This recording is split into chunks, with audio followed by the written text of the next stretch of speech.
This is Ene. To the doctors and nurses at St. Ivy's Specialist Hospital, she was invisible. She was just the cleaner, the girl with the mop, the nobody who scrubbed the vomit and blood off the floors while the rich and educated walked past her without a second glance. They called her Dirty Ene because her uniform was always stained with the mess of others. They laughed at her worn-out shoes and her silent demeanor. But what none of them knew was that Ene wasn't supposed to be holding a mop. She was supposed to be holding a scalpel. 5 years ago, Ene was the top medical student in the country. She was a genius, a prodigy who could diagnose rare diseases just by looking at a patient's eyes. But when her father died and her funding was stolen by a corrupt uncle, her dreams were buried in a coffin along with him.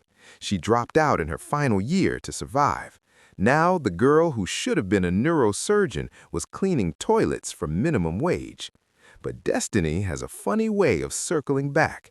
On a stormy Friday night, a helicopter landed on the hospital roof carrying a man who was half dead, a man who owned half the city.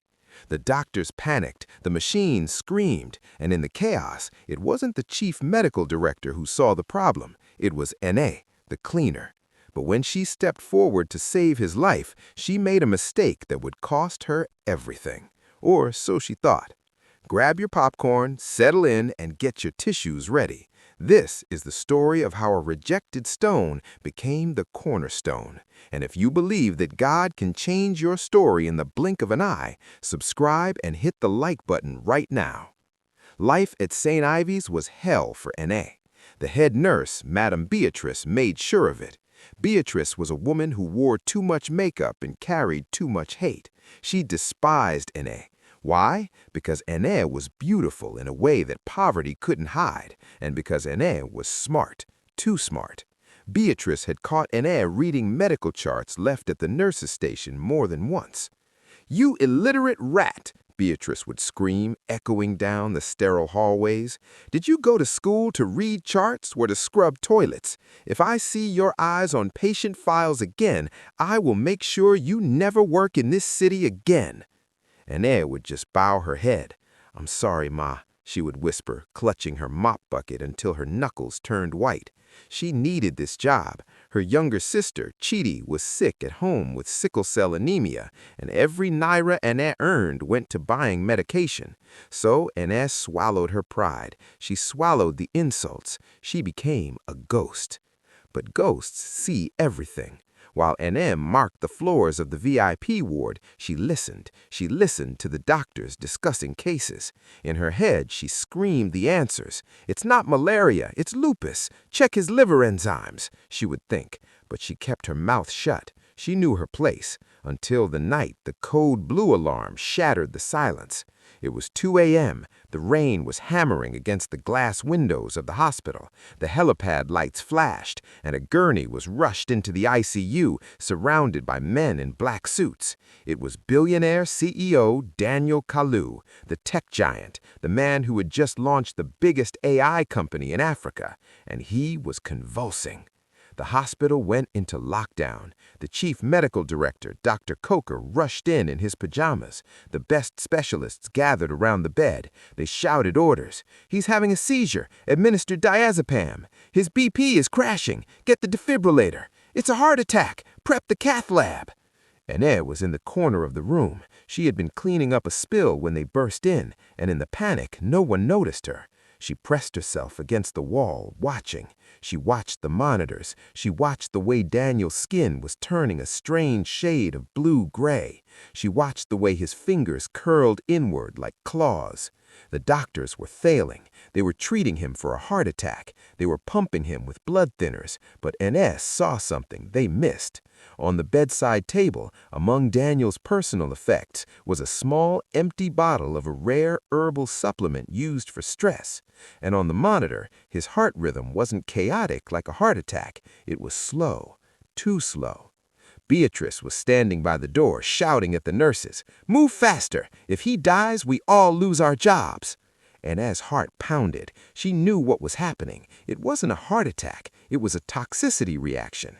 The herbal supplement was reacting with his blood pressure medication. If they gave him the blood thinner they were preparing, he would bleed out internally in minutes. He would die. The chief doctor held up the syringe. "Injecting heparin now!" "No!" The voice didn't come from a doctor. It came from the corner. The room froze. Everyone turned. There stood Anne, clutching her mop handle, her eyes wide with terror, but her voice steady. "Who said that?" Dr. Coker roared. "It's the cleaner!" Beatrice shrieked. "Get out! Are you mad? Security!" "Don't give him the heparin!" Anne stepped forward, her voice shaking. "Look at his fingernails. Look at the blue tint. It's not a heart attack. It's foxglove poisoning from that supplement. If you give him heparin, you will kill him. You need to give him atropine and charcoal, now."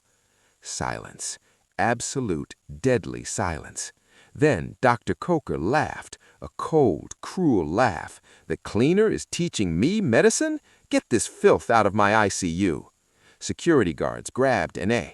As they dragged her back, she screamed, "Check his pupils! They're pinpoint! Please! He's dying!" They threw her out into the hallway and slammed the door. Anne collapsed on the floor, sobbing. She had tried. She had failed. Inside the room, Dr. Coker paused. His ego told him to ignore the cleaner, but his eyes involuntarily flicked to the patient's eyes. He lifted the eyelid. Pinpoint pupils. He looked at the bottle on the table. Foxglove. His hand trembled. He lowered the heparin. "Get the atropine," he whispered. "Sir?" the nurse asked. "I said get the atropine and push charcoal, now." 10 minutes later, the convulsions stopped. The heart rate stabilized. The blue tint faded. Daniel Kalu took a deep, shuddering breath. He was alive. Anne sat in the locker room, shaking. She knew she was fired. She waited for the inevitable. The door banged open. It was Madame Beatrice. But Beatrice wasn't holding a termination letter. She was holding a wad of cash. "You listen to me, you gutter rat," Beatrice hissed, leaning close to Anne's face. "You saw nothing tonight. You said nothing tonight." "But he lived?" Anne whispered. "He lived because Dr. Coker saved him," Beatrice spat. "If you ever tell a soul that you opened your dirty mouth in that room, I will make sure the police arrest you for attempting to murder a patient. Do you understand? Who will believe a cleaner over a chief consultant?" Beatrice threw the money at Anne's chest. 5,000 naira, a pittance. "Take this. Pack your things. You are fired. If I see you near this hospital again, I will call the police myself." Anne walked out into the rain at 4 a.m. She had no job, no references, and the man she saved would never know she existed. Life for Anne went from bad to nightmare. Without the hospital job, she couldn't afford Chidi's medication. She took odd jobs, washing clothes for neighbors, selling pure water in traffic, but it wasn't enough. They were evicted from their small room. For 3 weeks, Anne and her 6 sisters slept in an abandoned kiosk at the bus park. Anne would stay awake all night, holding a stick to chase away rats and bad men, watching over her shivering sister. She cried to God, "Why did you give me this brain if I was only meant to suffer? Why did you let me save a billionaire only to let me starve?" Meanwhile, in the VIP suite of St. Ivy's Hospital, Daniel Kalu was recovering. The world praised Dr. Coker. News outlets called him the miracle doctor. Daniel gave the hospital a donation of 50 million naira, but Daniel was confused. He had been semi-conscious during the ordeal. He remembered the panic. He remembered the pain. But mostly he remembered a voice, a soft, desperate female voice screaming, "Don't give him the heparin." He asked Dr. Coker, "Who was the woman, the one who yelled?" "Ah, Mr. Kalu, that was likely just a nurse in the hallway. You were hallucinating." "No," Daniel insisted. "She sounded afraid, but she was right." "It was me," Madame Beatrice interrupted, stepping forward with a tray of food. She flashed a charming smile. "I was the one who noticed the symptoms, sir. I told the doctor to double-check." Daniel looked at Beatrice. He looked at her perfectly manicured nails. He looked at her cold eyes. Something didn't sit right. The voice in his memory was filled with compassion, with desperation. Beatrice's voice was filled with pride, but he had no proof, so he thanked her. Daniel was discharged, but he couldn't shake the feeling. He was a man of data, a man of details. He sent his private investigator to pull the hospital security footage from that night. 2 days later, the investigator returned. "Sir, there's a gap in the footage inside the ICU. The cameras were malfunctioning during the code blue." "Convenient," Daniel muttered. "What about the hallway?" "The hallway footage is intact. Watch this."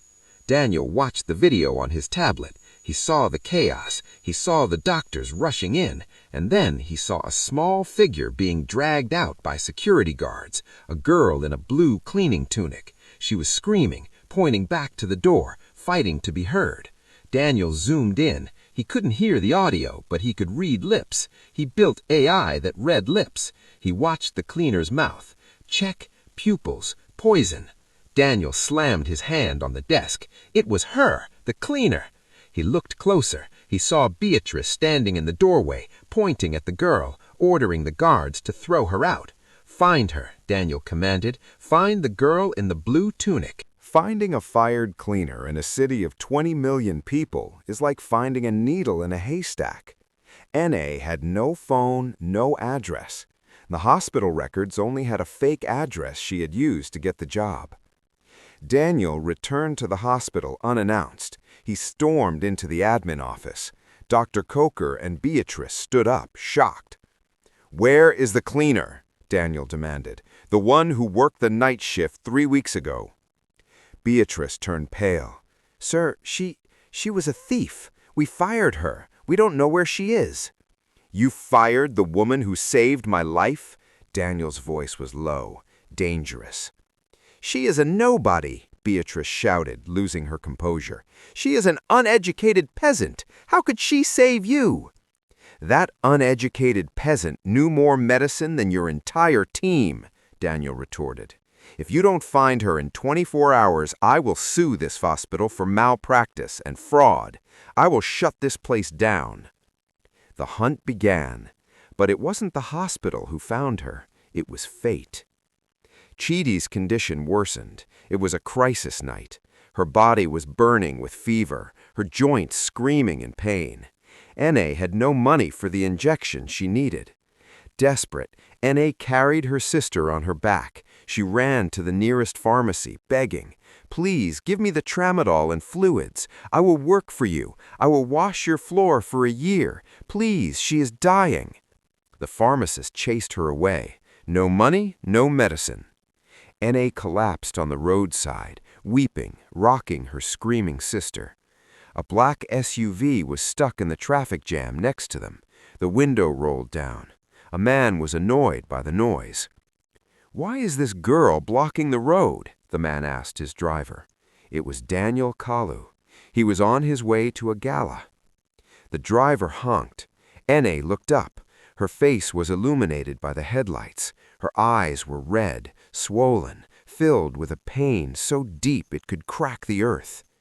Daniel froze. He recognized the eyes. He recognized the scar on her forehead from the security footage he had watched 1,000 times. He threw the door open and jumped out into the rain. "You!" he whispered. N.A. shrank back, terrified. "I didn't steal anything. Please, sir." Daniel looked at the girl on her back. "Is she sick?" "Sickle cell," N.A. sobbed. "Please, just 2,000 naira. That's all I need." Daniel didn't give her 2,000 naira. He picked up Chidi in his arms. "Get in the car." They drove not to St. Ivy's, but to Daniel's private clinic in his mansion. Doctors attended to Chidi immediately. She was stabilized. N.A. sat in the waiting room, shivering, drinking hot tea Daniel had given her. She still didn't realize who he was. She thought he was just a kind stranger. Daniel walked in. He sat opposite her. "You don't recognize me, do you?" N.A. shook her head. "No, sir, but thank you. You're an angel." "I'm not the angel," Daniel said softly. "You are." He played the security footage on the large screen on the wall. N.A. watched herself being thrown out of the ICU. She gasped and covered her mouth. "That night," Daniel said, "you shouted about Foxglove. You shouted about the pupils. How did you know?" N.A. looked down at her hands. I I was a medical student, University of Lagos, final year. My father died. I couldn't pay fees. I dropped out. I became a cleaner. Daniel looked at her with awe. You saved my life, Ene, and they fired you for it. The next morning, Daniel Kalu called a press conference at St. Ivy's Hospital. The media was there. Dr. Coker and Madame Beatrice stood proudly next to him, expecting another donation. I am here to correct a mistake, Daniel announced to the cameras. For weeks, this hospital has taken credit for saving my life, but the truth is, the incompetence of these doctors almost killed me. Gasps rippled through the crowd. Dr. Coker looked ready to faint. The person who saved me, Daniel continued, stepping aside, is her. Ene walked out. She wasn't wearing a cleaner's uniform. She was wearing a tailored suit, her head held high. This is Dr. Ene, giving her the title she deserved. She diagnosed me when everyone else failed. Beatrice screamed, "She is a fraud! She's a cleaner!" Daniel signaled his security. They played the audio recording of Beatrice threatening Ene in the locker room. Ene had never realized the locker room had a security camera too, one that Daniel's team had hacked and recovered. The room heard Beatrice's voice. "If you ever tell a soul, I will make sure the police arrest you." Beatrice tried to run, but the police were already at the door. The new beginning. Daniel didn't just expose them, he sued the hospital and bought it. He fired the entire board. He turned to Ene. "I have paid your back tuition. You are going back to medical school, and when you graduate, this hospital will be yours to run." Ene fell to her knees, weeping, not of sorrow, but of joy. The God who saw her in the secret place had rewarded her in the open. 2 years later, Ene graduated as valedictorian. Chidi was healthy and attending university. And Daniel? Well, rumor has it that the billionaire found more than just a doctor. He found a wife. But that is a story for another day. This story reminds us that your current situation is not your final destination. The world may see a cleaner, but God sees a queen. Never let your condition define your potential. If you have a dream, protect it. If you have a gift, use it, even if you are holding a mop, because you never know who is watching. If this story touched your heart, share it with someone who needs hope today. Don't forget to subscribe and turn on notifications. Until next time, keep believing.